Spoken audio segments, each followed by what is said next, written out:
Welcome to my channel. ఈ రోజు మనం ప్రతి ఒక్కళ్ళకి గురకతో ఇబ్బందికరమైన పరిస్థితులు ప్రతి ఇంట్లో ఏర్పడుతుందండి। మనం నిద్రపోయేటప్పుడు గనక ఎవరన్నా మన పక్కన గురక పెడితే గనక దాన్ని మించిన కోపం ఇంకొకటి రాదండి। అలాంటి వాళ్ళకి ఈ రోజు మనం మంచి ఉపయోగకరమైన చిట్కా మనం తయారు చేసి చూపిద్దామండి। ఇంకండి మన స్టవ్ మీద గిన్నెలో వాటర్ పెట్టాను కదా, చూడండి లైట్ గా వేడెక్కినాయి। ఇప్పుడు 3 ఇలాచీలండి, యాలకులు చక్కగా మెత్తగా దంచుకొని మన తోలుతో పని వాటర్లో వేసుకొని మనం బాయిల్ చేసుకోవాలండి। మనకి నీళ్లతో పాటు యాలకులు కూడా చక్కగా మరగాలండి। బాగా బాయిల్ అయిన తర్వాత మనం స్టవ్ కట్టేసుకుందాం।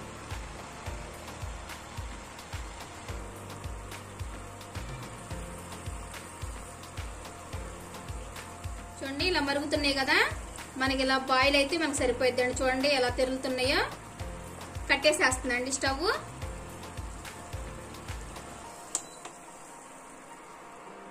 మనం చల్లారి పెట్టుకుని మనకి ఎలా అంటే మనకి తాగగలిగినంత వేడండి, తాగగలిగిన వేడి గోరువెచ్చలుగా, ఇంకాస్తంత వేడి పట్టుకున్న వాళ్ళు ఇంకాస్తంత వేడిగా మనం కాసేపు ఆగిన తర్వాత వడగట్టుకొని ఒక గ్లాసులో తీసుకుందాం।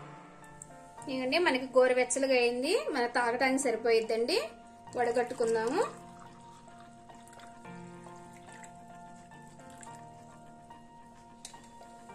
చూడండి యాలకుల వాటర్ రెడీ అయిపోయిందండి।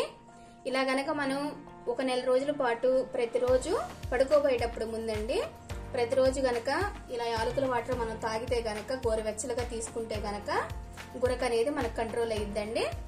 నచ్చితే ట్రై చేయండి, ఎలా ఉందో కమెంట్ చేయండి, అలాగే మా ఛానల్ సబ్స్క్రైబ్ చేయడం మర్చిపోకండి।